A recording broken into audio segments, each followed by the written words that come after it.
So may nabili ako sa Shopee na talaga namang makakatulong lalo na sa mga commuters, sa mga estudyante o sa mga nagtatrabaho sa office. At eto siya.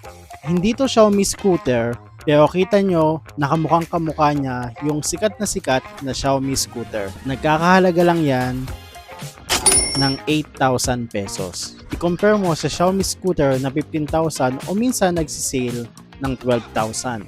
Ito, ang actual price niya ay 10,000 pesos pero minsan mabibili mo siya ng 8,000 pesos. Yung specs niya din ay hindi nalalayo sa Xiaomi scooter at kaya nito ang hanggang 45 km ang isang takbuhan o 45 kilometers bago siya malobat. So dun pa lang sulit na yung binayad mo. Tulad din ng Xiaomi scooter ay nako-customize din itong mga parts niya or namomodified. Tulad na lang nito na nilagyan ko to ng mga stickers. Itong pinakang bag niya, nagdagdag ako dito ng ilaw na dito ko pinatong. At itong mga gulong niya ay pwede mo gawing suspension.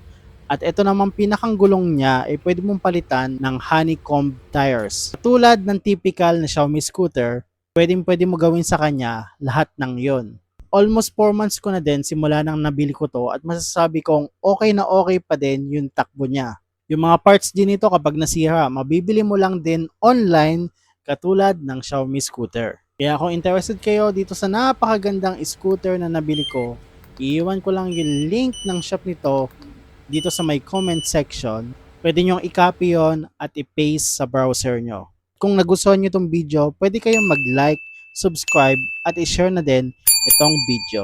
Yun lang.